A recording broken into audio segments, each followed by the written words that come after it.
Hola, hola, buenas noches.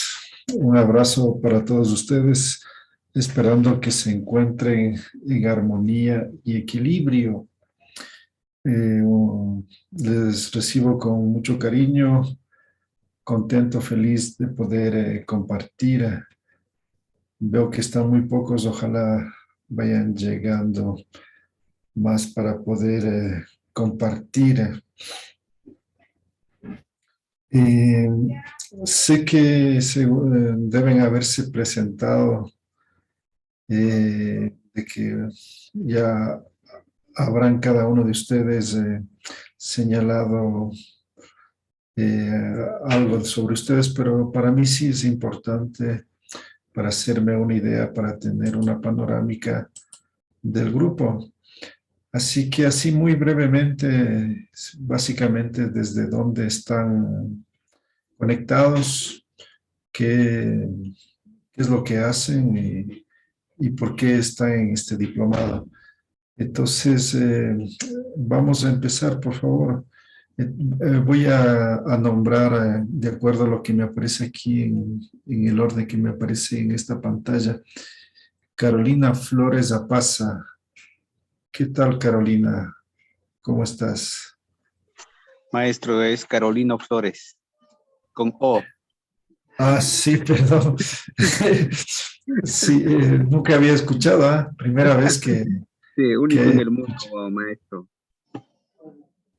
Muy Un bien, gusto, mi adelante. nombre es Carolino Flores Apaza, soy de Perú, de Puno exactamente.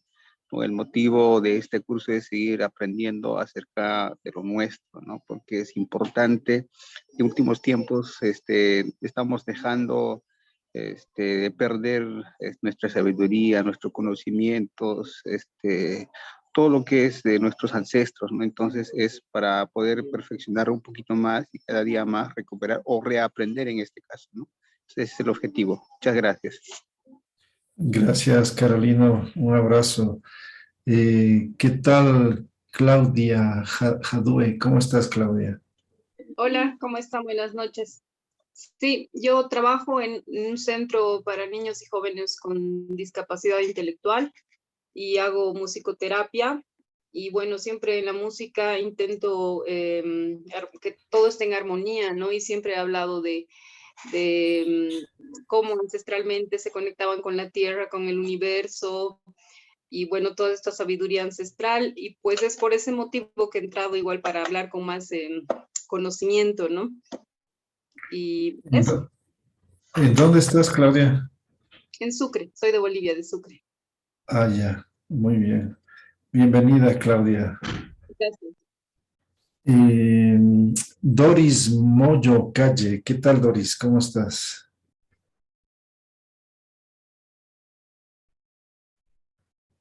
Hola, hola, Doris. Bueno, en una segunda vuelta. Julio César, ¿qué tal, Julio César? ¿Estás?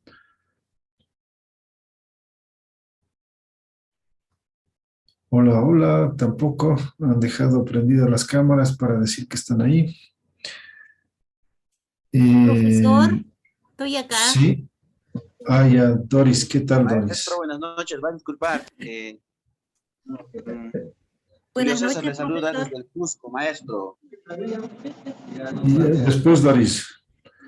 Adelante, Julio. Primeramente, maestro, el saludo, ¿no? Desde nuestra Pachamama, desde el Cusco, acá en Proyecto Pachamama.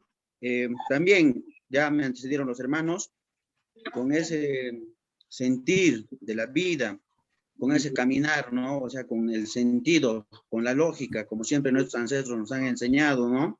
Y esa convivencia con el cosmos, con la Pachamama.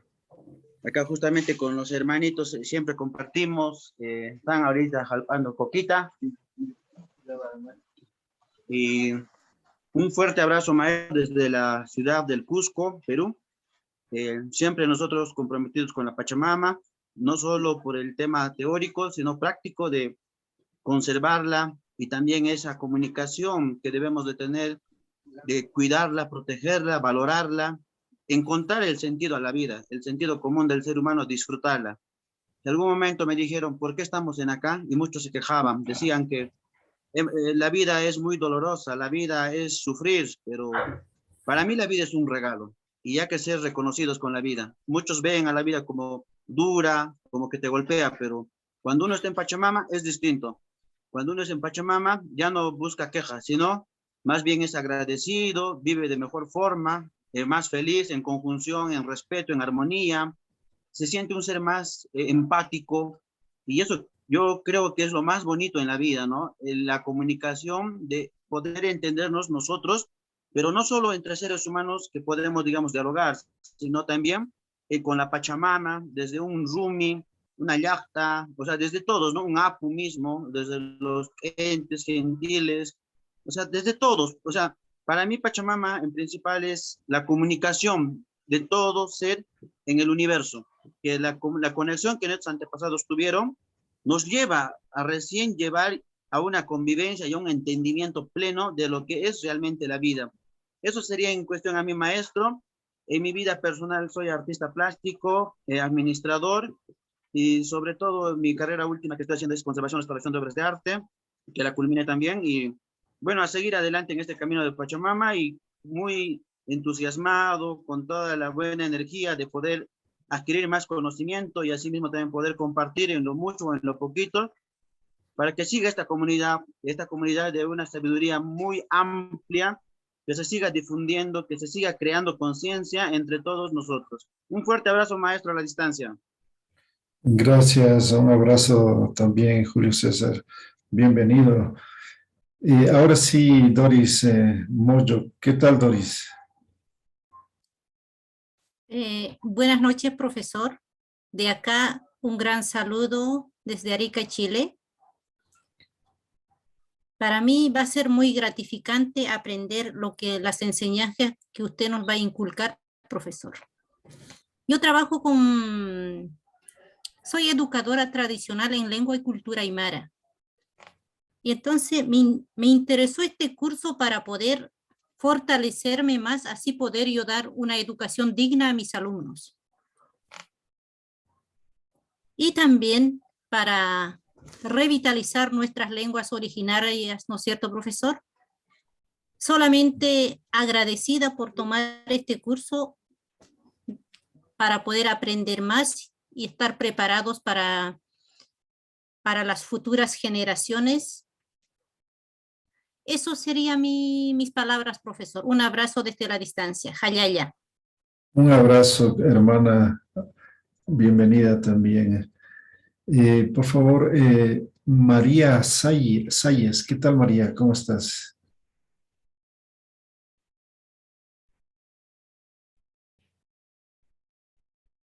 Bueno, en una siguiente ronda.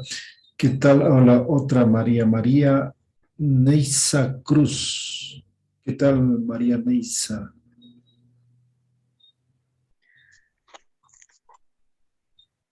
Buenas noches. Buenas noches, ¿cómo están? Allí en Tuta, Tucuypa, en Quechua. Yo soy de acá, de Cochabamba. Soy también maestra de de la lengua originaria quechua. Y bueno, bueno, yo estoy tomando este diplomado porque realmente es interesante conocer no solamente la lengua, sino todo lo que concierne, ¿no? La cultura, el mismo hecho de leer la cosmovisión de diferentes fenómenos. Me gustó mucho uno de los módulos que llevamos, ¿no? Lo que es la astronomía y todo eso, ¿no? Muy interesante, estoy conociendo muchas cosas nuevas para mí, a pesar de que sé lenguas y todo eso, ¿no? Pero todo lo que concierne a lo que es la cosmovisión de los pueblos originarios, de la cultura, de las diferentes culturas, realmente me está pareciendo muy interesante, muy novedoso para mí y para mi conocimiento, ¿no? Agradezco mucho también a los docentes que han estado impartiendo sus conocimientos, porque aprovechamos mucho, ¿no? Aprovechamos mucho y también, bueno, pues entendemos algunas situaciones sociales, algunas ritualidades, los orígenes y wow, es realmente es algo que te atrapa, ¿no? Me está gustando mucho lo que es el diplomado y bueno, pues solamente agradecerles. Saludos a todos. Saludos, querida María. Un abrazo también, bienvenida. Vilma Sánchez, ¿qué tal, Vilma? ¿Cómo estás? Buenas noches, profesor. Buenas noches a todos. Para mí es un agrado conocerlo y sobre todo que usted esté impartiendo este módulo con las ganas de recibir todo lo que usted nos tiene que entregar.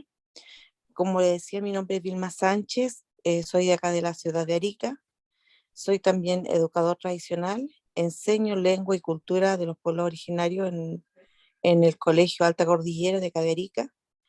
Eh, Realizo clases en el primero y segundo ciclo, en la cual está el hecho de yo ser aymara y el conocer más de mi cultura, eso me ha tomado el desafío de aprender más, de seguir retroalimentando todo en relación a la cultura, la costumbre, también de la mano con la lengua, para poder transmitir a las futuras generaciones en sí en lo que en relación a nuestra cosmovisión, a nuestra forma de ver la vida, a la forma de relacionarnos nosotros unos con el otro y ver de que la vida no es solamente es vivir el día a día, sino que es, va más allá va más allá de vivir con nosotros mismos,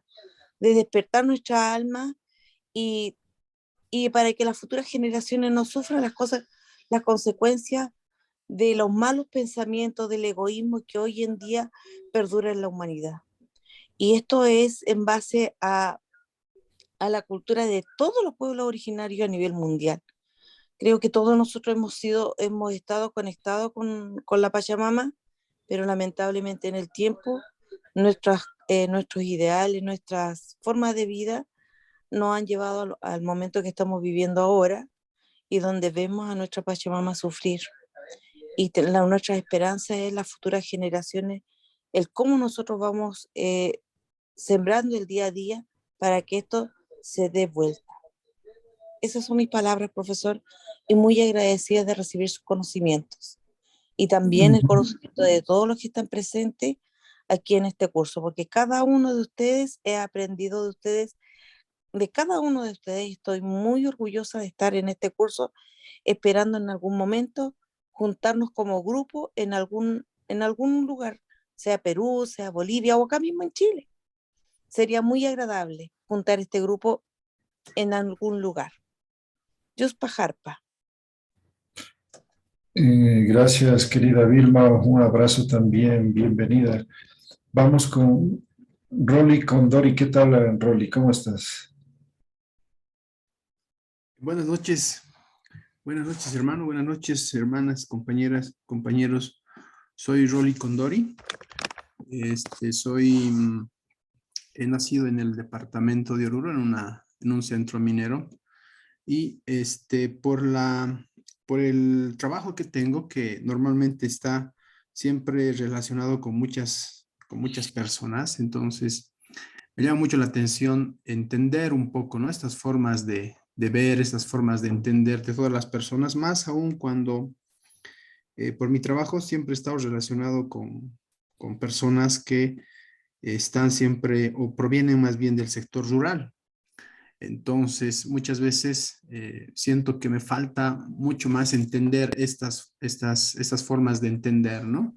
Por eso es que estoy bastante interesado y además con mucha expectativa. He visto algunos de los videos que nos ha compartido, entonces estoy estoy, les decía, bastante atento y además con mucha expectativa, ¿no? Solamente eso. Muchas gracias, hermano Rolly. Un abrazo también, bienvenido. Ponciano Arancibia. ¿Qué tal, Ponciano? Buenas noches, profesor. Buenas noches a todos los compañeros del diplomado. Mi nombre es Ponciano Arancibia. Yo soy de Sucre, Bolivia. Y mi profesión es pedagogo. Y muy contento de estar en este curso, en este diplomado, que está nutriendo de todos los conocimientos, ya sea de más que todo a nivel general, lo que es la cosmovisión andina, y de ahí parte en lo que es la quechua aymara, ¿eh? Entonces no somos tan diferentes, ¿no? Yo soy quechua, y también por otro lado resalto, ¿no?, los aportes, los comentarios de todos los compañeros que estamos en este curso. Es muy importante. También por parte de los docentes, nos está nutriendo de todos los conocimientos que ellos saben, y por supuesto de su persona, profesor, y muy contento de estar pasando este diplomado, y seguramente va a ser un aporte muy importante para cada uno de nosotros. Yo estoy muy contento y muy agradecido de cursar este diplomado, profesor. Muchas gracias. Gracias, estimado Ponciano. Bienvenido también, un abrazo para ti. Y finalmente, Yolanda Peña. ¿Qué tal, Yoli? Buenas noches, Lice. Soy de aquí del departamento de Santa Cruz. Muy contenta, ¿no?, de estar en este curso de formación, porque de alguna u otra forma están relacionadas las diferentes culturas y cuál cada una aporta, ¿no?, en la relación, y así poder también transmitir a las generaciones futuras, ¿no?, ya que nosotros, los que estamos, tenemos algo de esos conocimientos que nos han transmitido, ¿no? Y sin embargo ahora hay que seguir transmitiendo con esa transmisión de nuestra cultura, todo lo que es en relación a su riqueza, ¿no? Idioma, tradiciones, cosmovisiones. Y muy contenta, ¿no? Y bien, y esperando que sea un nuevo módulo, y a gusto de seguir aprendiendo, ¿no? Cada día uno aprende nuevas cosas, nuevas novedades. Eso, Listen, soy graduada en Ciencias de la Educación, y me dedico a hacer apoyo escolar. Eso, Listen. Muchas gracias, Yolanda. Un abrazo. Bienvenida también. Y creo que me parece que todos están, ¿no? No creo que he olvidado. Ah, no, hay alguien que ha entrado. Victoria Díaz. ¿Qué tal, Victoria? ¿Cómo estás? Bien, bien, profe, gracias. Hola, ¿me escuchan? Sí, sí. ¿Desde dónde nos hablas? Buenas noches, hablo desde la ciudad de Santa Cruz. Yo vivo acá. ¿Qué haces? ¿A qué te dedicas? Y bueno, yo lo que me dedico es un tanto a terapias naturales, venta de productos naturales también, y he tomado la decisión de tomar el curso como para tener un poco más de conocimiento en relación a eso y de nuestra cultura ancestral, más que todo. Bien, muchas gracias, Victoria. Bienvenida, un abrazo. Tenemos a Javier Solís, el cantante mexicano. ¡Wow! ¡Qué impresionantes tenemos! Javier, ¿cómo estás? No escucho muy bien, profe. Bien, bueno, gracias por el compartir, gracias por permitirme sentirles a cada uno de ustedes de alguna manera, por conocerles, reconocerles, por poder entrar en su corazón, en su ser. Es un honor para mí. Me voy a presentar, pero antes que nada quiero pedir permiso a todos quienes contienen, sostienen y mantienen la vida. En particular a nuestros abuelos de los Andes, quienes nos han legado, quienes han caminado, quienes han tejido antes de nosotros y han hecho posible que nosotros estemos aquí. Esto para mí es muy importante, pedir la autorización, la venia de todos quienes hacen la vida y demandar, pedir, convocar, llamar a que ellos estén presentes, que ellos también participen, que ellos estén aquí compartiendo con nosotros y que nosotros, en particular mi persona, podamos ser intermediarios, puentes, portavoces de esas conciencias, de esos maestros, de todos esos seres humanos y no humanos. Esto es para mí siempre importante porque me ubica, me da una posición, me da un sentido, me da un lugar. Y esto tiene que ver con un sentimiento de sentirme que solamente soy un resultado de muchas fuerzas, de muchas sabidurías. Es decir, que mi persona y en cada uno de nosotros somos depositarios de un proceso milenario desde que surge la vida, esta vida, hasta cada uno de nosotros. Esto quiere decir que nosotros somos una memoria acumulada. En cada uno de nosotros existe toda una experiencia de vida, todo un conocimiento, toda una sabiduría que está en cada uno de nosotros. Es decir, con tener la vida, cada uno ya tiene todo lo que necesita la vida. Tiene toda la información de la vida. Tiene todo el conocimiento de la vida. En nosotros está la vida y por lo tanto en nosotros está toda esa conciencia, todo eso que ha hecho posible. Entonces, ¿qué es lo que pasa o qué es lo que nos falta? Es ser conscientes, darnos cuenta, es decir, florecer todo eso que ya se nos ha dado. Como decía un hermano, Julio César, la vida es un regalo precioso.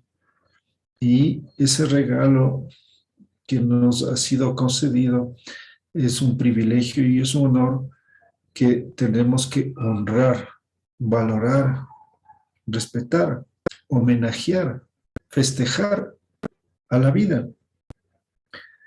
Y esa es la misión, la tarea que la vida me ha puesto en este cuerpo, en esta situación en la cual hoy me expreso, me manifiesto en este mundo.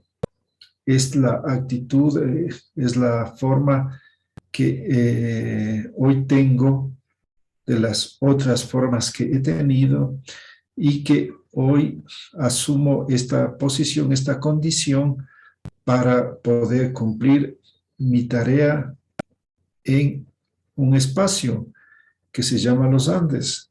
Ahí es donde tengo que realizarme. No nací en Europa, no nací en el África, ni en América del Norte. Nací en los Andes.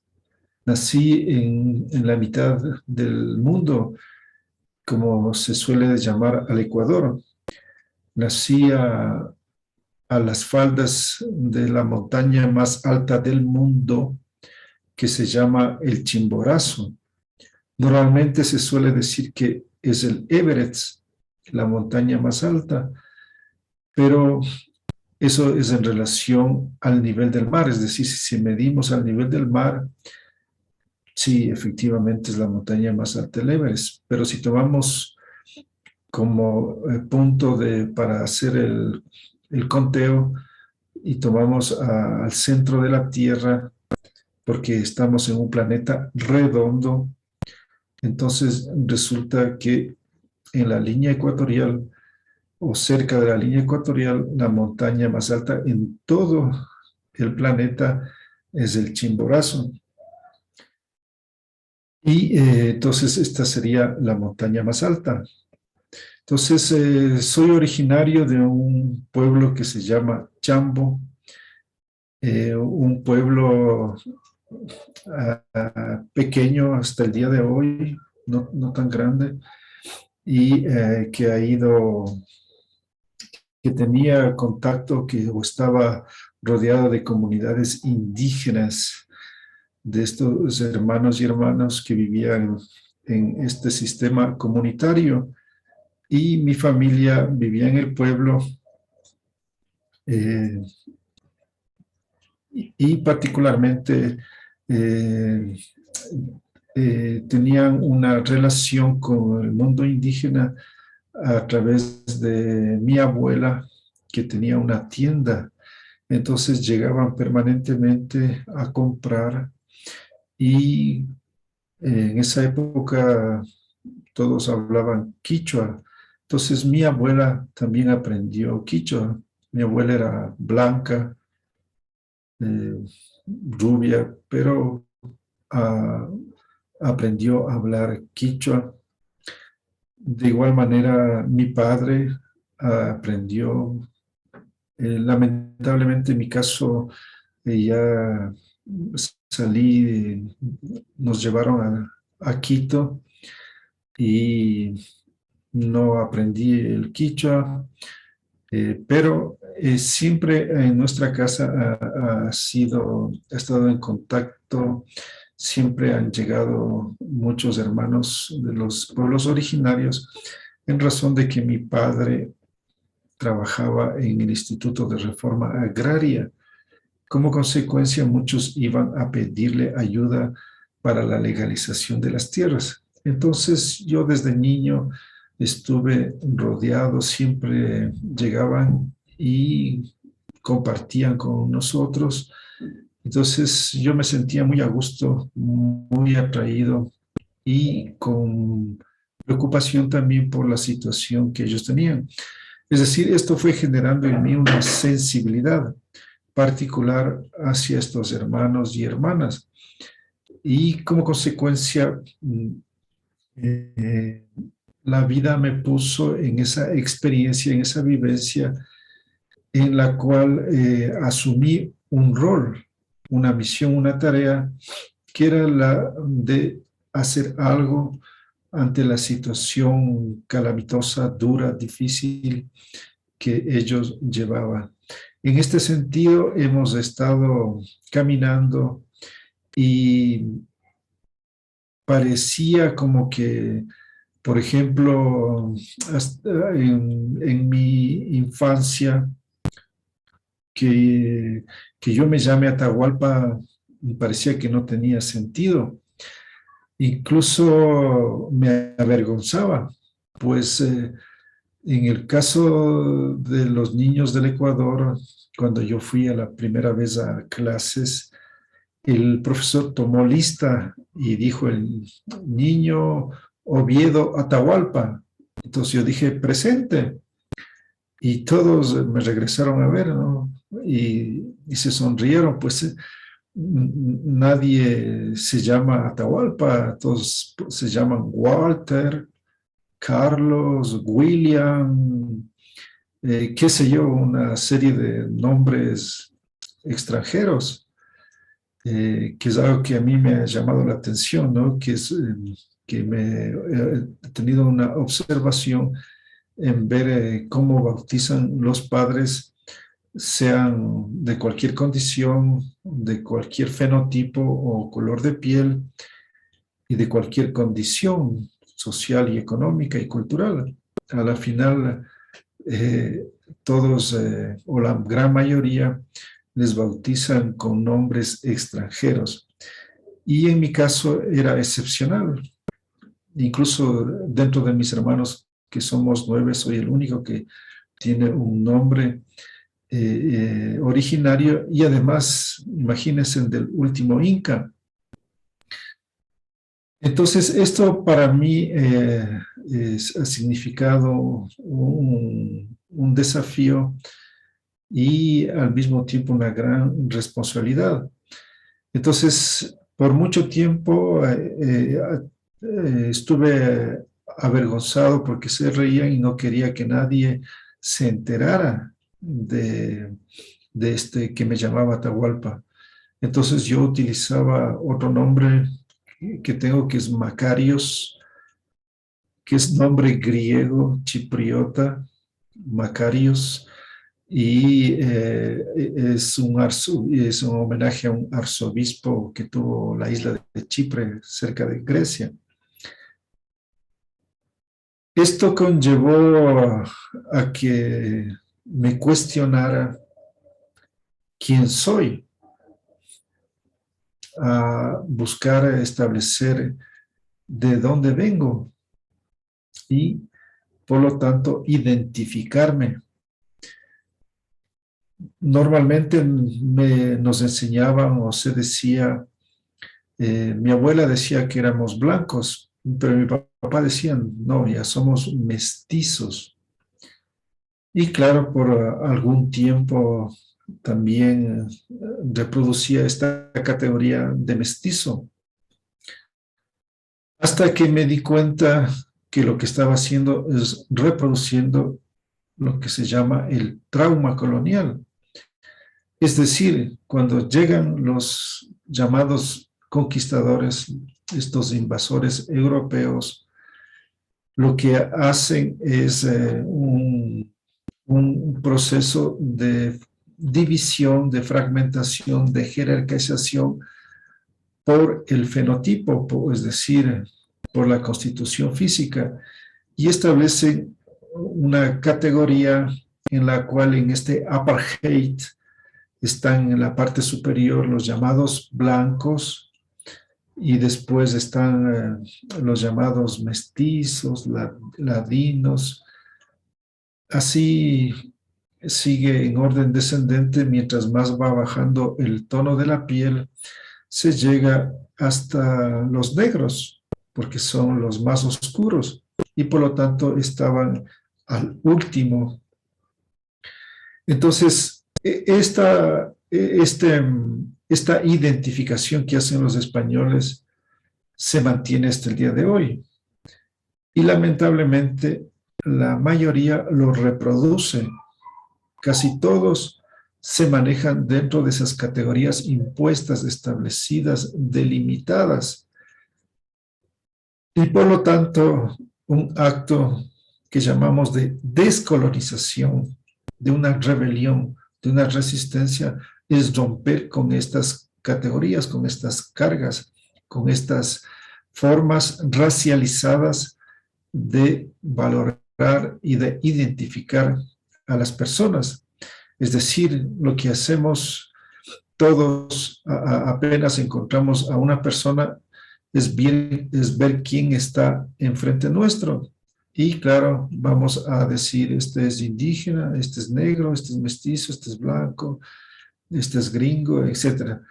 Es decir, somos educados o somos mal educados, sería lo mejor, lo más adecuado, en establecer nuestra relación no por el color de la conciencia o el color del sentimiento o el color del pensamiento de una persona, sino por su color de piel. Y ese es un hecho racista y que se sigue reproduciendo y que se sigue manejando hasta el día de hoy de lado y lado o por todos. Es decir, si yo pregunto a cada uno de ustedes, seguramente se van a definir dentro de esas categorías. En cambio, cuando a mí me preguntan, yo suelo reírme o ironizar y les digo negro, o les digo, no sé, cualquier color, para ironizar y para ridiculizar y para llamar la atención en que estamos manejándonos dentro de esas categorías que primero son impuestas y después que no corresponden a nuestras concepciones, a nuestras formas. Además, esto me dio más elementos cuando descubrí a través de un libro de un antropólogo argentino que se llama Dick Ibarra Grasso, el cual él señala que ya llegaron hace miles de años o cientos de años, para no exagerar, es decir, mucho antes que los españoles ya habían llegado gente de todos los colores, de todo el continente. Y ahora, y ya está demostrado una referencia, hay una cantidad de elementos que hacen la referencia de que ya habían llegado mucho antes que Colón. Incluso ustedes, si van alguna vez a Tiwanaku, cerca de La Paz, en Bolivia, va a encontrarse con una plataforma en la cual hay una serie de rostros bien diferentes unos del otro. No son rostros aymarás o quichuas o de los Andes, sino hay de todo tipo de fenotipos, lo que nos establece de que ya conocían a estos otros tipos de personajes. Es más, hay referencias de los cronistas. Por ejemplo, Pedro Pizarro, él cuenta que se quedó sorprendido de encontrarse con incas blancos. Dijo, de cuenta, ¿no? Hace esta referencia de que entre los llamados incas había algunos que tenían el color de la piel y la forma similar a ellos. Entonces, oh sorpresa, ¿cómo es eso? Y así hay otra serie de autores que hacen referencia, por ejemplo, Thomas Cook, en el caso de Norteamérica, también cuenta, Eric el Rojo, bueno, y así hay una serie de referencias. ¿Y qué es lo interesante de todo esto? Que todos se integraron a las culturas milenarias de Amerisque o de Abya-Yala, como se llama ahora. Ya explicaré eso de Amerisque. Todos estuvieron incorporados a las culturas originarias o ancestrales o milenarias de estas tierras, y ninguno habrá dicho, es que como yo soy blanquito, entonces yo no soy parte de los indígenas. Como yo soy negro, entonces no soy parte de las culturas indígenas. Entonces es algo que hoy sí se hace, ¿no? Alguien que es medio blanquito dice, yo no soy indígena. Y esto nos ha llevado que incluso en el caso de Bolivia tengamos la situación de que muchos que tienen una extracción indígena, que tienen el fenotipo indígena, pero que ya viven en las ciudades, no se denominan indígenas, se denominan mestizos. Y esto se vio en el censo del 2012 que se realizó en Bolivia, cuando, oh sorpresa, en relación al censo anterior, habían disminuido la cantidad de gente que se autodefinía como indígenas, y ahora se denominaban mestizos. Y lo paradójico era que en el gobierno que se llama indígena de Evo Morales había sucedido eso, que ya no se denominaban indígenas, sino mestizos. Entonces, ¿qué nos ejemplifica todo esto? Que nosotros funcionamos, nos enmarcamos en una serie de códigos, de categorías, de valores, de principios que están ajustados a un paradigma, a una filosofía, a una mentalidad, a una concepción que viene de afuera, que no es surgida, producida en estas tierras, sino que es parte de otro proceso y que viene y se impone. Por lo tanto, ahí vemos que lo que hacemos siempre es reproducir esos mismos esquemas. Y ahí es el grave problema que venimos nosotros cuestionando en muchos ámbitos en donde seguimos manejándonos con las mismas categorías y pretendemos hacer cambios, modificaciones, pero utilizando las mismas variables, los mismos parámetros. Entonces, ¿cómo podemos cambiar? ¿Cómo podemos salir si seguimos envueltos y manejándonos dentro de esas mismas categorías? Entonces, ¿qué necesitamos? Retomar o más bien dicho, recoger desde donde todavía sobrevive hasta este tiempo, que son en las comunidades bien alejadas, las que han sido poco afectadas e infectadas por lo que se llama la civilización, y que ahí de alguna manera se conserva a diferentes niveles y en distintos lugares. Evidentemente, los llamados pueblos no contactados o aislados, que no han querido mantener ninguna relación con lo que se llama la civilización, pues seguramente guardan mejor esas visiones, esas concepciones. Entonces, ¿qué pasa? Que cada uno de nosotros, cuando venimos a este mundo, comenzamos a ser formateados, adoctrinados, amoldados según el sistema imperante. Es decir, adquirimos lo que podríamos llamar una filosofía.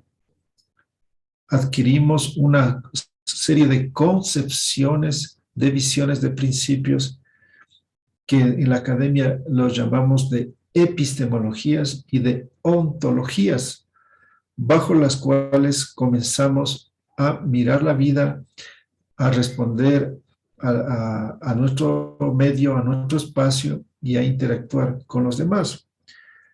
Entonces, esa mentalidad, esa forma que bajo la cual somos educados es la que está impuesta, y como consecuencia cada vez nuestras filosofías, ontologías, epistemologías, axiologías, hermenéuticas, utilizando fraseología académica, están en proceso de desaparición.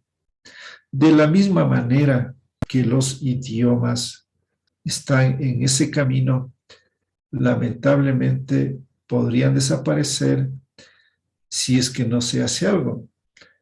Es decir, hasta hace unos 50, 60 años, la gran mayoría de gente que vivía en el campo y en las comunidades, todos hablaban, guardaban los idiomas originarios. ¿Qué estamos viendo ahora? Que las nuevas generaciones, especialmente las que nacen en las ciudades, ya no manejan. Entonces, de la misma manera que están desapareciendo los idiomas, desaparece la cultura, desaparece las tradiciones, desaparece las espiritualidades, desaparecen las medicinas, etcétera, etcétera. Frente a ello es que necesitamos reafirmar consolidar, ampliar, profundizar en nuestras filosofías, en nuestras maneras de percibir, de sentir, de captar lo que se llama la realidad. Esta realidad que hoy la estamos viendo, la estamos interpretando desde nuestros códigos de formación. Es decir, lo que ustedes ven o lo que ustedes observan está tamizado o tiene un lente que es la formación, los valores, los principios bajo los cuales han sido educados o adoctrinados. Por ejemplo, si hoy ustedes creen en el Dios cristiano, en el Dios católico, y creen en que Dios es un Señor arriba en el cielo, y que este Señor es blanco, viejo, como nos presentan, como nos hacen ver, o cuando hacen las películas y presentan a Jesucristo como un personaje blanco, rubio, de ojos azules. ¿Qué estamos viendo? Que no es ni Jesús ni ese Señor que dicen que es el creador, no es alguien que tenga un fenotipo como de ustedes. No tiene esa forma, no tiene tampoco, no se parece a un negro. Es más, se parece sí solo a los hombres, no se parece a las mujeres. Es un señor, no es una señora. Entonces, cuando ustedes están aceptando, están tomándolo, recibiendo esa concepción de Dios, entonces están viviendo, están observando, están actuando a partir de ese filtro, porque en ese filtro llamado el Dios cristiano hay una serie de valores, de principios que vienen dados por la Iglesia católica o las iglesias cristianas, en la que cada uno de ellos le dan diferentes interpretaciones, además, ¿no? Porque entre ellos también hay oposiciones, contradicciones, hay distintos puntos de vista sobre la Biblia o sobre Dios o sobre Jesucristo, ¿no? Cada cual es el dueño de la verdad y el otro está equivocado. Y en esa disputa, en esas peleas, en esas divisiones, pues lo que hacen simplemente es confundir y alejarnos de nuestras concepciones. ¿Cómo es que concebimos nosotros los pueblos originarios milenarios a lo sagrado, a lo divino?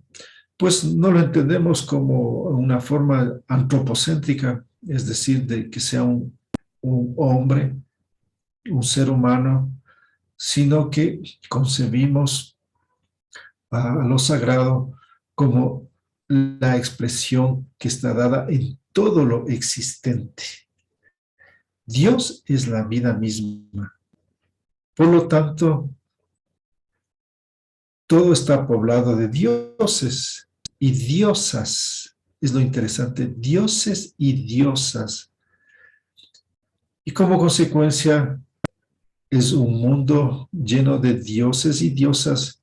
De ahí que nuestros abuelos hablaban del dios trueno, de la diosa montaña, del dios río, de la diosa luna, del dios sol, del dios animal, qué sé yo. Todo era poblado, lleno de dioses y de diosas, en el sentido de que todo es sagrado, de que todo es parte de Dios, de que todo está constituido por Dios y por la diosa. Y en este sentido había una relación entre dioses y diosas.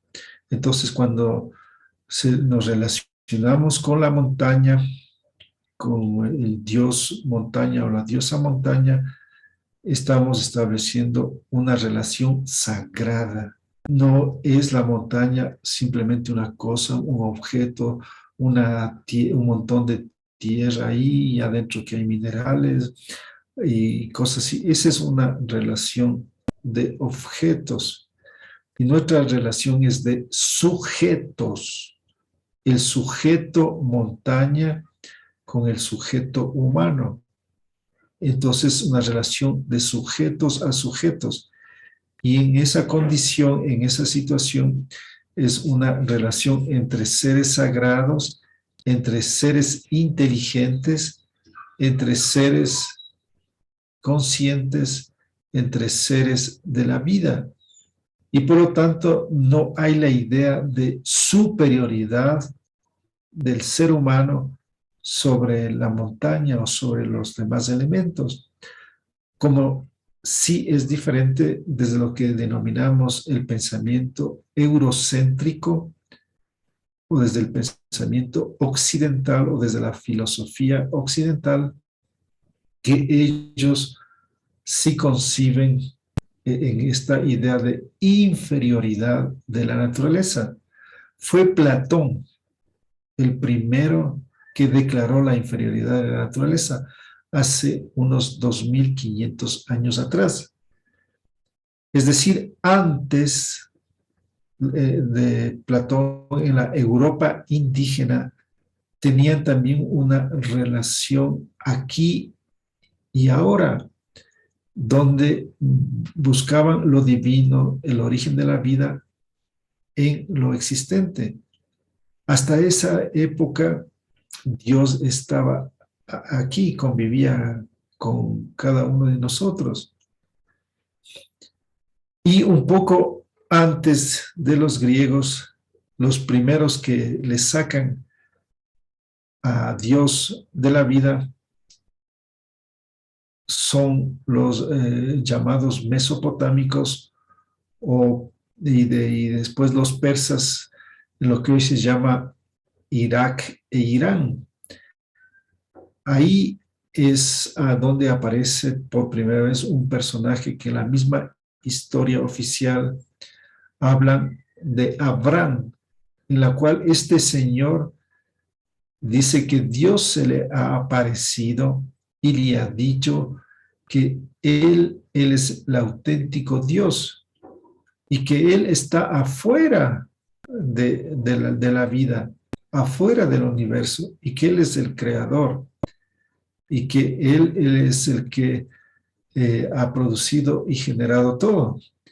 Entonces, ¿qué quiere decir? Estamos hablando de eso alrededor de unos 4000 a 5000 años, que por primera vez en la historia de la humanidad, desde que existe el Homo sapiens hace unos 300,000 años que se calcula la aparición del Homo sapiens, en donde siempre se vio a lo sagrado adentro, aquí, por primera vez hace 5000 años, es sacado fuera de la vida, es enviado a otro lugar llamado cielo. Y lo más irónico es que este personaje es un hombre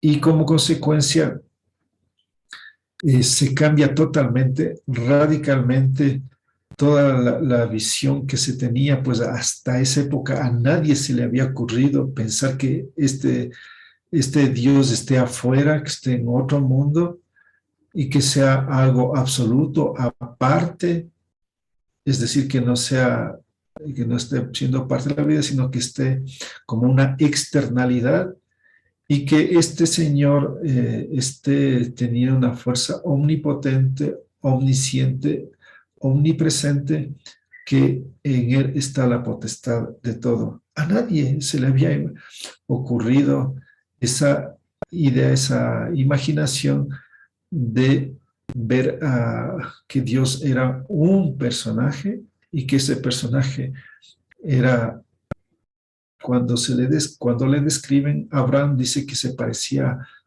a él. Qué sorpresa, qué paradójico que este Dios era similar a Abraham.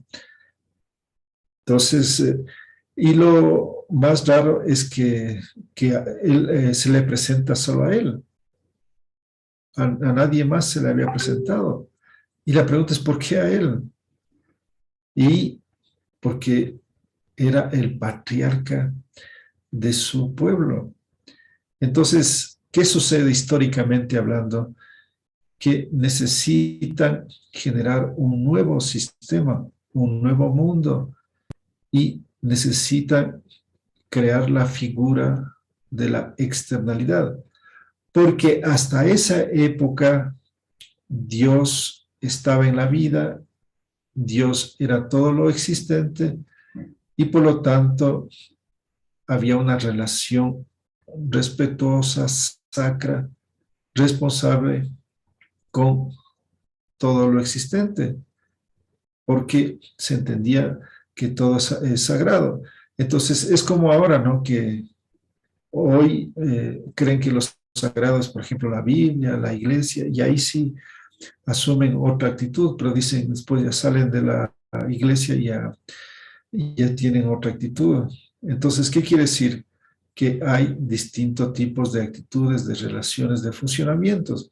Y una cosa es, por lo tanto, ver a Dios y a la diosa en todo, en cada momento, en cada instante, en cada circunstancia, y mantienes, por lo tanto, una relación espiritual, una relación sagrada con la vida. Entonces, no es como ahora que la vida ya no es sagrada, es una cosa, es un objeto, es una mercancía, y por lo tanto se puede hacer y deshacer con ella. Pero si tienes una visión sagrada, tienes una relación de cuidado, de atención, no puedes dañarle, no puedes afectarle. Entonces, ¿de dónde viene esto? De un tipo de concepción, de un tipo de que llamamos filosofía. Esta forma de entender, en este caso, a la divinidad, nos da una condición, nos da una particularidad bajo la cual miramos a lo divino, a lo sagrado, como un acto, como una forma de comunión en todo momento, en todo instante. No hay la separación en donde cuando estoy en la iglesia o cuando estoy con el cura o cuando estoy rezando, cuando estoy en una ceremonia, ahí estoy en un acto con Dios. No, en el mundo andino, a Dios se le vive en todo instante. A Dios se le respira. A Dios se le come. A Dios se le siente. A Dios se le ve. Todos ustedes están viendo a Dios en cada instante, en cada momento. Están respirando la energía de vida que es el aire. Ahí está Dios porque es la fuerza, la conciencia que nos mantiene en este mundo. En este sentido, cambia radicalmente la concepción, la visión que tenemos, por lo tanto, con todo lo existente. Es una relación que implica un otro estado de la conciencia, un otro estado del espíritu. No es una relación política, comercial, económica, ni siquiera ecológica, sino una relación espiritual. Y esto, a este momento de la crisis climática, de la crisis ambiental en que estamos, juega un rol fundamental.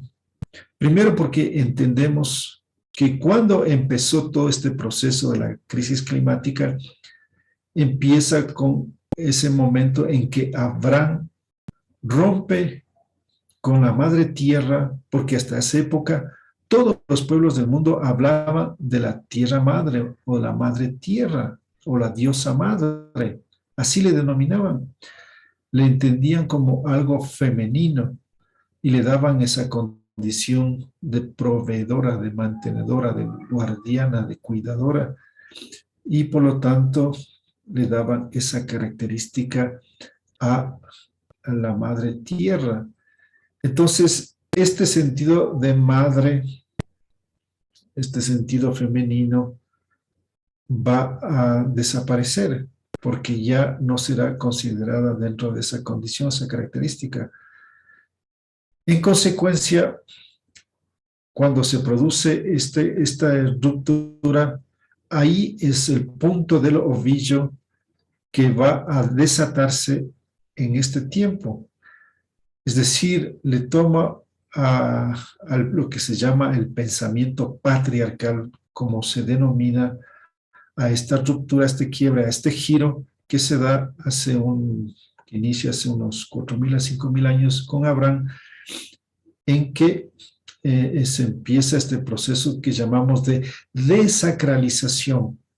Si antes era sagrada o sacro, entonces viene la desacralización y por lo tanto la objetivación que irá paulatinamente abriéndose paso y su desenlace, su clímax llega en este tiempo y que nosotros somos la generación que estamos viendo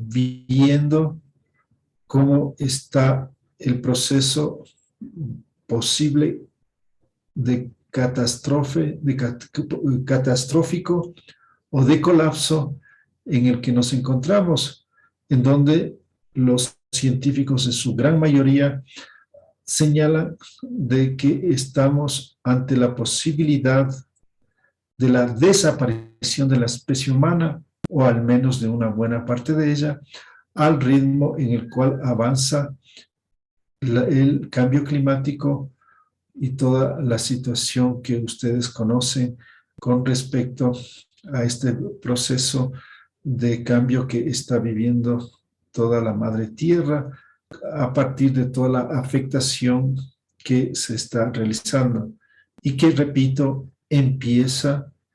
tiene su punto de partida cuando se procede a separar, a dividir lo sagrado, lo espiritual de lo material.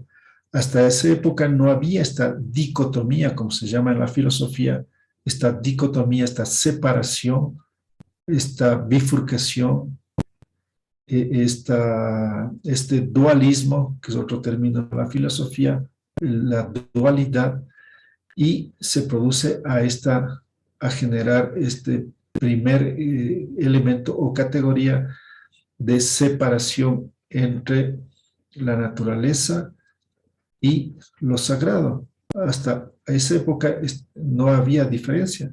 Entonces, pues ya dicen, lo sagrado es una cosa, la naturaleza o lo material es otro, algo diferente.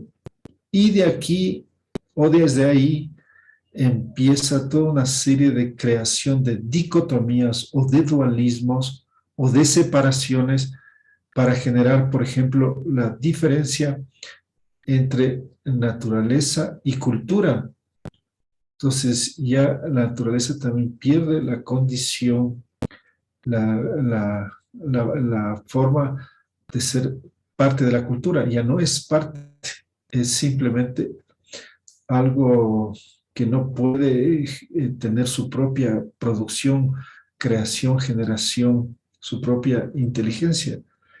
Y viene la separación después entre humano y naturaleza. Entonces ya no somos naturaleza los seres humanos. Y así, etcétera, etcétera. Todo lo que hoy establecemos como distancias o rupturas o quiebres con lo que llamamos llaman la naturaleza, que son los griegos los que inventan esta palabrita. Es decir, ningún pueblo, por ejemplo, en nuestros idiomas originarios, no existe la palabra naturaleza.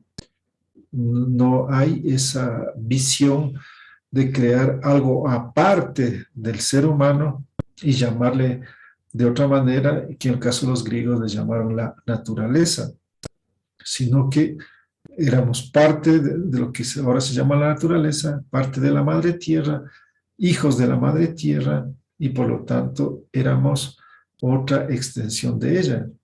Entonces ahora no hay ese sentido de hijos de la madre tierra, sino de propietarios de la tierra, de gente que la explota, aprovecha a la tierra, y ya no es alguien que asume la condición de hijo y que igual como cuida a su madre biológica, cuida a su madre terrígena.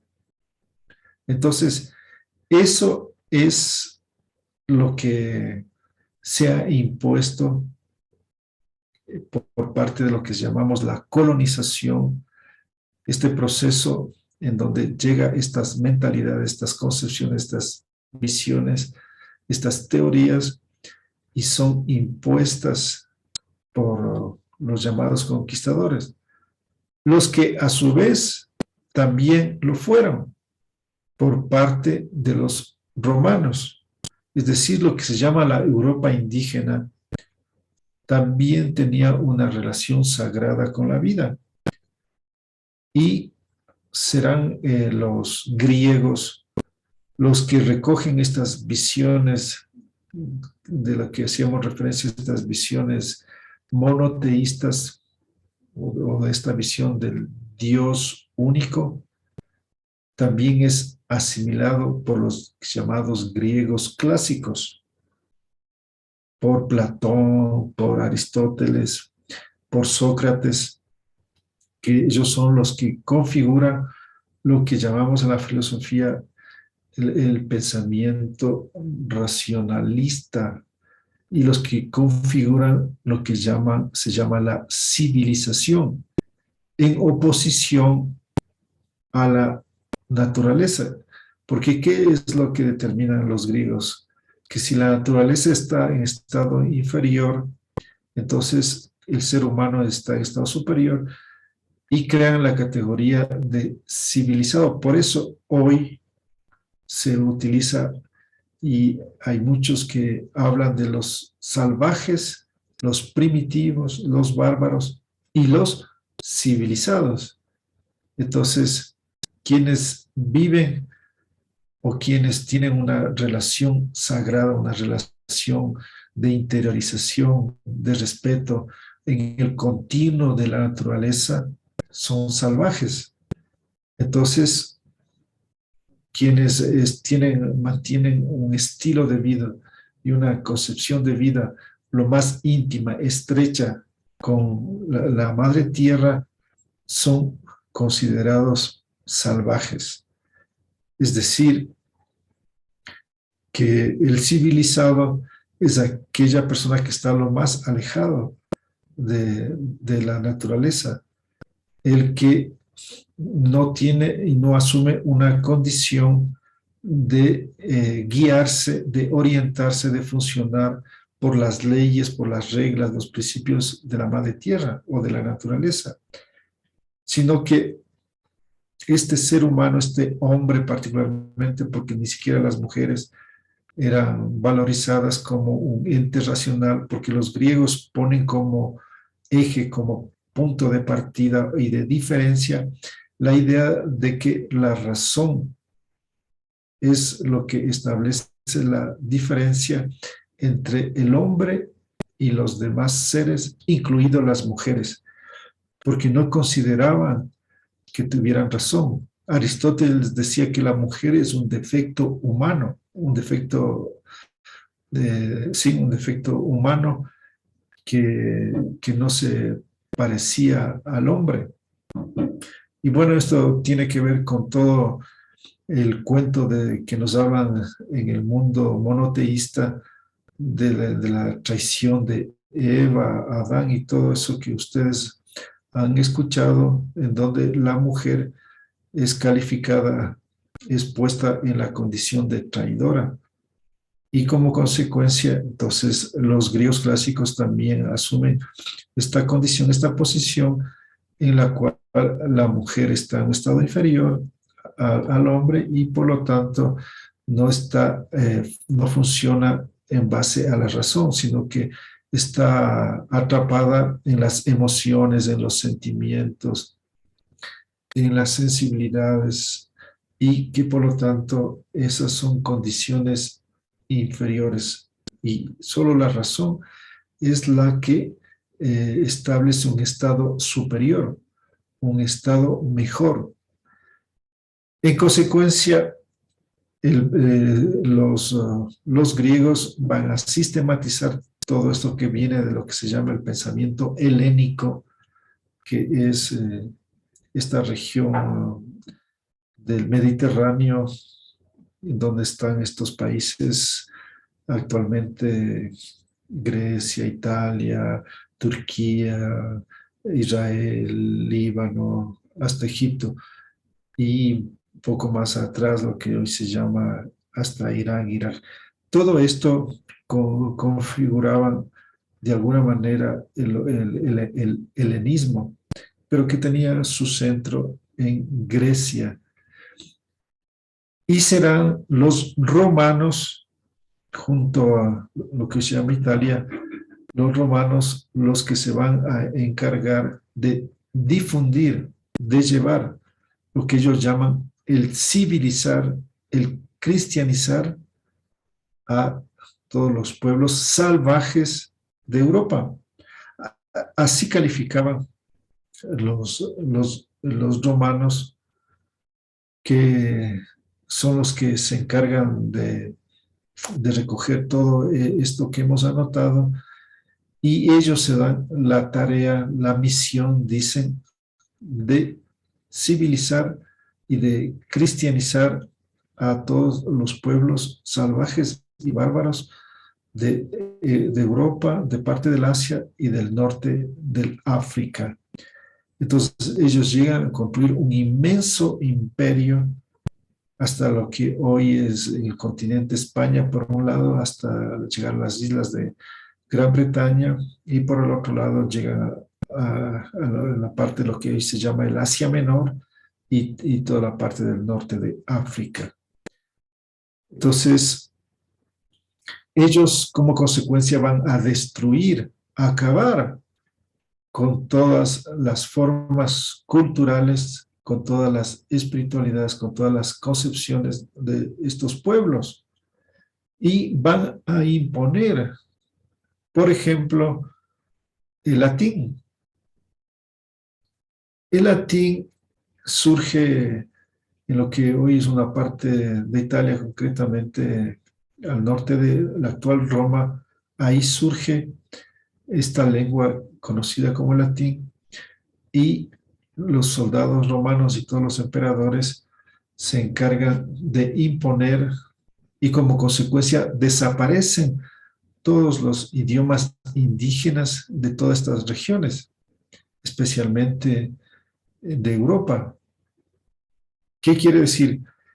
Que en el caso, por ejemplo, pongamos de España, que está más, tenemos más referentes sobre España, ahí hablaban una serie de lenguas llamadas celtas o otras lenguas ibéricas, y de las cuales desaparecen completamente, excepto una que sobrevive hasta el día de hoy, que se llama el euskera, que habla en Euskadi, o conocido más como el País Vasco.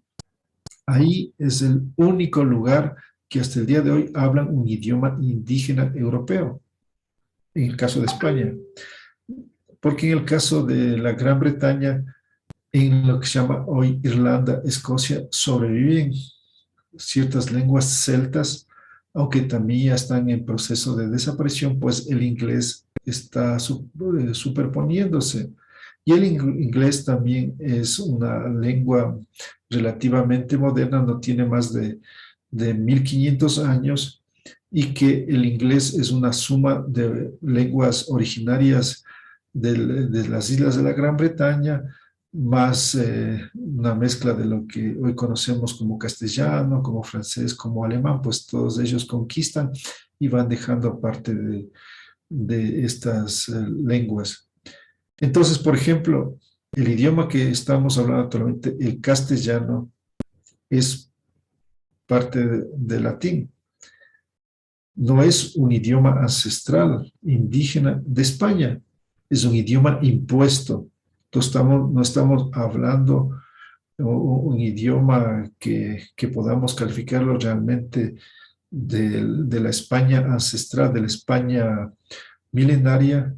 Si habláramos euskera, sí, pero impusieron el castellano y de esta misma manera fueron surgiendo varios idiomas, como en la misma España el catalán, el gallego, el asturiano, el valenciano, etc.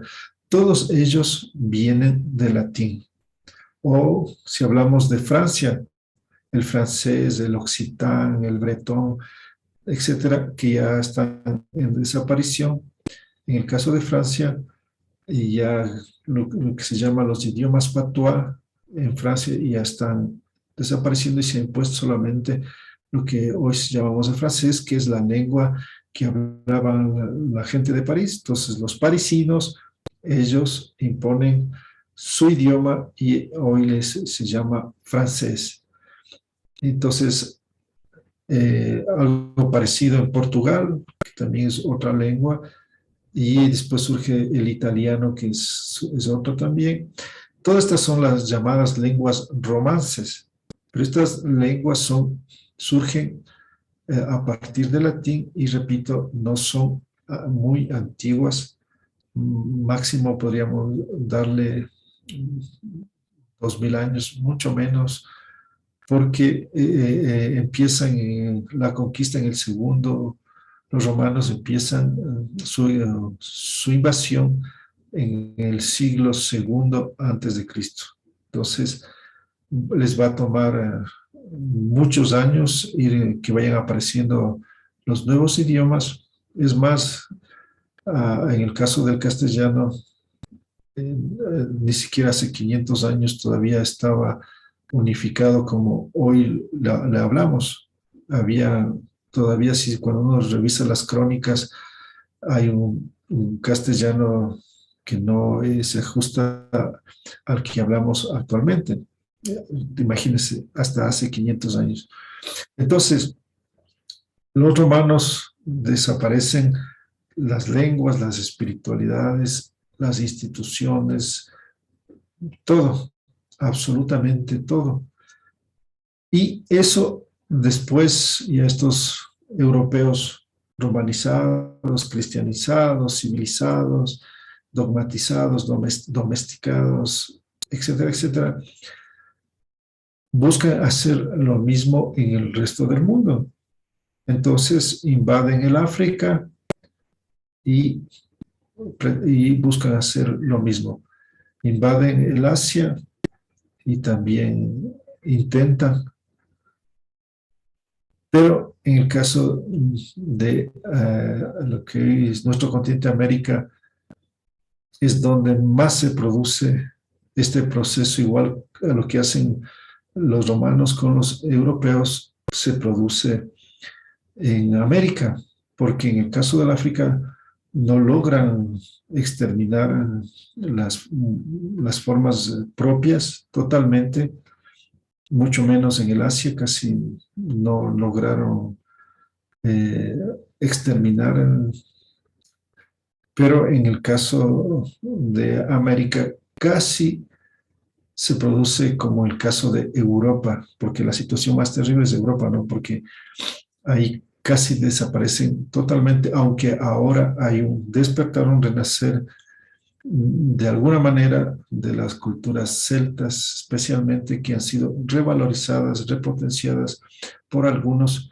y que están rescatando una serie de saberes de la Europa indígena y que está cobrando impulso, tomando de los rezagos, tomando lo que ha quedado. Hay intentos por reconfigurar, por retomar y por manejarse desde esas concepciones, desde esas formas. En el caso nuestro van por 500 años y podría darse si es que nosotros no hacemos algo para impedirlo. Y de eso se trata, de que esa es nuestra tarea, nuestra responsabilidad de afincar, de consolidar nuestras filosofías, nuestras racionalidades, nuestras creencias, nuestra espiritualidad, nuestras medicinas, etcétera, etcétera. Porque si no, a este ritmo, repito, como igual si están en proceso de desaparición las lenguas y los idiomas, o los idiomas, entonces se produciría este lamentable proceso que han vivido los hermanos de Europa y quedarían muchas cosas simplemente como folclore, como recuerdos o como tradiciones, pero que ya no funciona desde nuestras maneras de concebir la vida, desde nuestras formas particulares de interpretar la realidad. Entonces, ya casi todos, por ejemplo, han sido cristianizados, ¿no?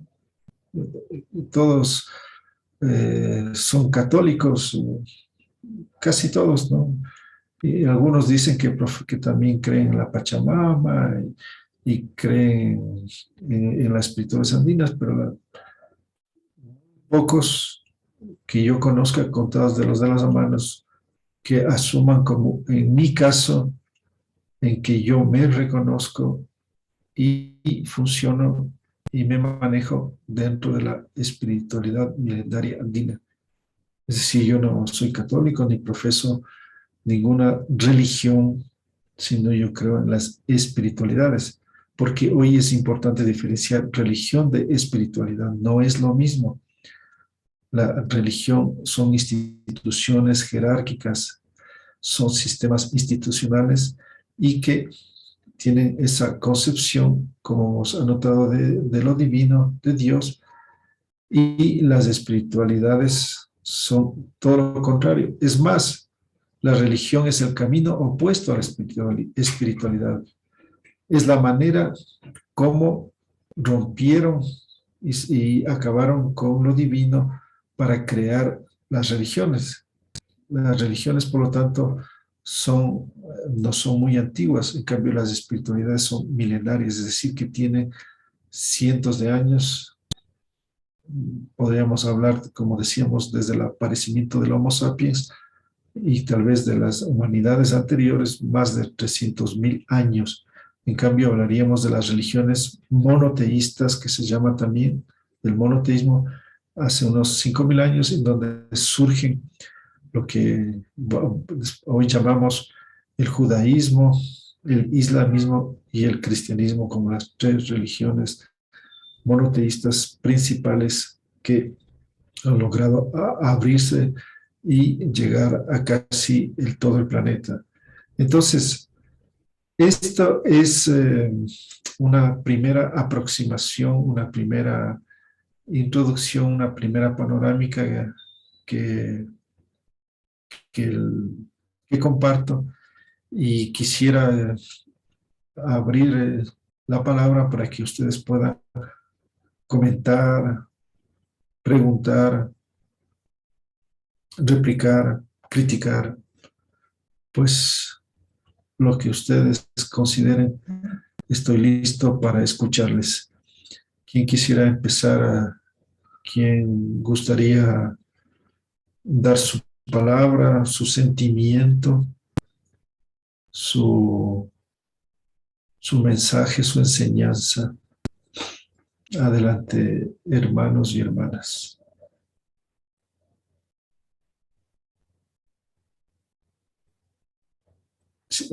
pueden decir si están de acuerdo, en desacuerdo, si les ha gustado, no les ha gustado. Pues lo que ustedes tengan a bien. Tengo una consulta, profesor. Mire, en relación a lo que usted mencionaba ahora, lo que es lo divino, y viendo desde nuestra concepción de nosotros antes, siempre nosotros tenemos algo divino.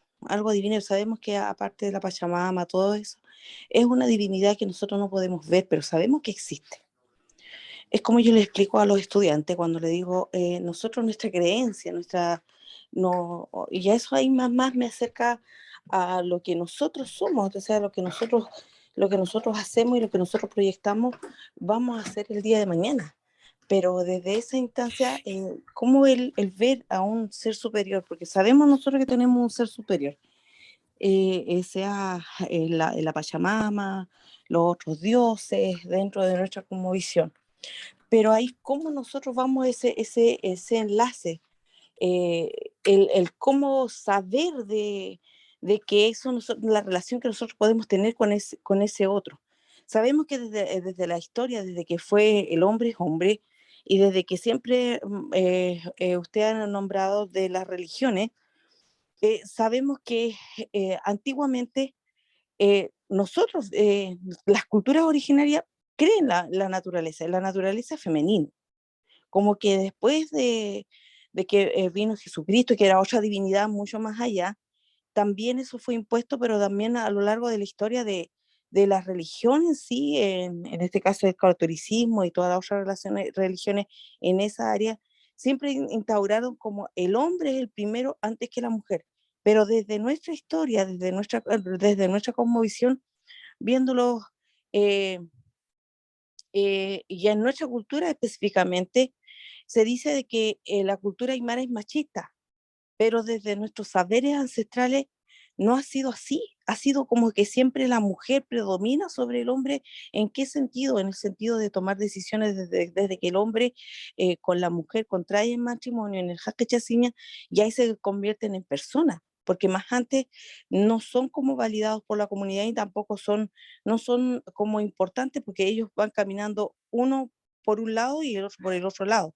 Pero desde cuando hacen la unión entre el hombre y la mujer, entre lo divino, ahí la divinidad que pasa en la unión de ambos, desde ahí ya empieza como la otra forma de ver la vida, pero entre esa relación, y ahora se ve entre esa relación, desde ambos, en la unión de ambos, ya se hace la fortaleza, pero desde ambos la relación que siempre lleva es la mujer, y ahí lo vamos relacionando con la Pachamama, como que la mujer está sobre el hombre. Ahí lo voy entendiendo de esa forma. ¿Por qué? Porque cuando el hombre y la mujer se unen, cuando van a tomar una decisión, la mujer siempre está callada y siempre está alerta en ver cómo va actuando su esposo. Pero cuando hay decisiones que tiene que tomar, una decisión errada, por ejemplo, de un esposo, y ahí está la mujer, la esposa, que le dice, le hace ver esa otra parte para que él tome una buena decisión en comunión de las familias, se podría decir. Entonces, desde esa perspectiva, como vamos lo divino, como usted decía, va más, desde cómo lo estoy viendo yo, va más enfocado a la mujer. No sé si estaré en lo correcto, usted me podría aclarar eso, no sé. Gracias, Vilma. A ver, sobre lo primero, en el mundo andino y en general en el mundo milenario de todo el planeta, no había la idea de que hay algo superior, porque algo superior es como algo afuera, algo aparte, como que es algo que no está siendo parte de nosotros o de toda la vida, todo lo existente. Entonces, eso nos puede llevar a esas nociones o interpretaciones de verlo o de creerlo como que es algo, ¿no? Que aunque no tenga forma humana, pero la idea de que es algo aparte. Y en el mundo andino, en el mundo, llamémoslo indígena mundial, todo es todo y todo es parte de todo. Entonces no hay esa separación y como consecuencia Dios y la diosa simplemente es todo lo creado y todo lo que, y nadie la ha creado, ¿no? Sino que todo lo que existe, es decir, todo lo que está dado no es obra de alguien afuera, sino es una existencia, una producción o una manifestación de la vida. La vida genera vida. La vida se rehace constantemente, se va transformando permanentemente. Como ya lo decía Einstein, nada se crea ni nada se destruye, todo se transforma. Entonces la vida es vida y siempre va a estar transformada, jamás va a morir o a desaparecer, sino que se va siempre a recrear de una manera u de otra manera. Y así han habido varios procesos en los cuales la vida se rehace a sí mismo. En este sentido es la vida inteligente. No es un ser, alguien inteligente aparte, sino la vida es inteligente. Y todo lo existente son expresiones de lo mismo. Hablemos, por ejemplo, para tener un ejemplo de nuestro cuerpo. Nosotros no somos el corazón, los riñones, el hígado. Somos la relación o la unión o la totalidad de todos ellos. El corazón no existe por sí mismo. Existe en la conjunción, en la relación con todos los demás órganos. Y eso constituye el cuerpo. Y nuestro cuerpo es la totalidad en la condición humana, pero nosotros tampoco somos entes apartes que existimos por nosotros mismos. Entonces, ¿qué somos? Células. De la misma manera que nosotros al interior tenemos nuestras células, estamos constituidos por diferentes tipos de células que se compaginan y forman esto que se llama cuerpo humano. Y de la misma manera hay un cuerpo cósmico, y ese cuerpo cósmico está integrado o está compuesto por galaxias, por planetas, por toda una serie de manifestaciones que constituyen ese cuerpo cósmico o universal o multiversal. Entonces, eso es también la visión de Dios. Todo eso es Dios, en el sentido de que es sagrado, en el sentido de que es la divinidad. ¿Qué es la divinidad? Algo que da vida, ¿no? Entonces, ¿quién da vida? En nuestro caso, a esta madre tierra que llamamos planeta, ¿quién nos provee de vida? El sol. Por eso es el Dios Sol, porque nos provee de vida. Sí, porque es la divinidad. Divinidad es dar vida. Si no existiera el sol, no sería posible la vida. De hecho, si desaparece o va a desaparecer en algún momento, entonces, ¿qué pasaría? Todo este planeta se volvería oscuro, se congelaría y más que todo no hubiera la posibilidad de que haya oxígeno, porque ¿quiénes producen oxígeno? Los árboles. No es que existe el oxígeno en forma natural o propia o inmanente. Son los árboles los que generan oxígeno. Ellos emiten oxígeno. Y este planeta está constituido el 99.4% de plantas. Apenas del 0.6% somos animales humanos y no humanos. Entonces, si las plantas para producir oxígeno necesitan sol, energía lumínica para hacer la fotosíntesis, entonces si ya no hay el sol, no pueden hacer la fotosíntesis y no pueden emitir oxígeno. Y como consecuencia, no podríamos respirar.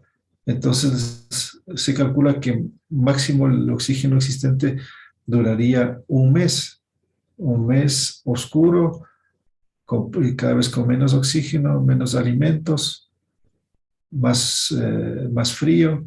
Entonces, por lo tanto, eso comprendían los pueblos del mundo, que quien proveía la vida era, se le daba esa categoría de divinidad, porque da la vida. Entonces, como consecuencia, Dios es algo concreto, algo real, algo que está dado. No es una idea de un señor, no es una imaginación. No, para este mundo indígena es algo concreto, palpable, directo, real, visible. Eso por un lado. Y por el otro lado, con relación a las mujeres, sí y no. Es decir, generalmente en la visión occidental o en la visión que se nos ha impuesta, se quiere pretender decir que nuestros pueblos también eran pueblos patriarcales, machistas, y que como consecuencia las generaciones posteriores después de la invasión hasta el día de hoy también son generaciones dentro de esas categorías. Y eso es totalmente falso, ¿no? En el sentido de que, por ejemplo, cuando se hace referencia a lo femenino, hay una estima hacia todo lo que implica esa categoría. Al hablarse de madre tierra, de Pachamama o de madre luna, Mama Quilla, madre Paxi, se está haciendo, por lo tanto, esa revalorización. Y así podríamos hacer referencia a una serie de categorías en las cuales lo femenino jamás fue desvalorizado, como por ejemplo, aquí jamás se potencializó a la razón sobre el sentimiento, sobre las emociones, sobre las sensaciones, sobre las percepciones, sobre las intuiciones. Siempre estuvieron valoradas, reconocidas, consideradas fuerzas femeninas y que tenían aprecio, valoración, y no como los griegos que ya les calificaron como estados inferiores. Y así podríamos hacer referencia a la valorización, el respeto hacia lo femenino. Pero no podemos decir de que aquí hubo matriarcado o algo por el estilo. Sí había ese respeto, esa valoración, que podríamos decir también que en última instancia quienes dirigían eran las mujeres a través de los hombres, pero no se puede llegar a calificar y a decir que aquí hubo matriarcado y que podríamos decir que hayan tenido una relevancia bajo la cual todo funcionaba alrededor de las mujeres. Entonces, desde mi punto de vista, yo pienso que se manejaban dentro de un relativo equilibrio, es decir, no había la superioridad ni uno de otro, sino que en unos casos, en unas situaciones, en unos momentos, tenía más preeminencia o relevancia uno de los dos, dependiendo del caso de la situación. Entonces, en este sentido, desde mi punto de vista, plantearía que hubo más bien dicho, ¿no? Porque después de este proceso hoy, evidentemente que no hay esa misma actitud, ¿no? Y peor al nivel y al momento actual al que hemos llegado, en donde prácticamente se ha perdido mucho, mucho. Y en este sentido habrá que tener, que es otra parte, ¿no? De todo lo que se está perdiendo, es esta situación de las relaciones entre las parejas y entre los hijos y entre todos los seres humanos en general, como otro ingrediente, otro elemento de este peligro en el que nos encontramos de desculturización, de colonialismo y las posibilidades de extinción de nuestras formas culturales milenarias. Bien, entonces, de esta manera despediría esta sesión de hoy. agradeciéndoles y pues el próximo día jueves estaré muy contento de seguir compartiendo. Si tienen más preguntas, pues vayan guardándolas para la próxima sesión para poder, si quieren, empezar desde ahí, ¿no? Si tienen más comentarios, tienen cualquier tipo de pronunciamiento, pues estaré gustoso de escucharlo. Así que les envío un fuerte abrazo, les deseo una feliz noche y pues que se mantengan, conserven la armonía y equilibrio. Ojo con estas palabritas, armonía y equilibrio, que eso vamos a hacer referencia en las próximas sesiones con más precisión, porque esa es la base del pensamiento de la filosofía andina. Bien, nos vemos. Muchas gracias. Chao, chao. Gracias, gracias, buenas profesor. noches. Hasta luego, profe. Buenas noches, profesor. Buenas noches, maestro.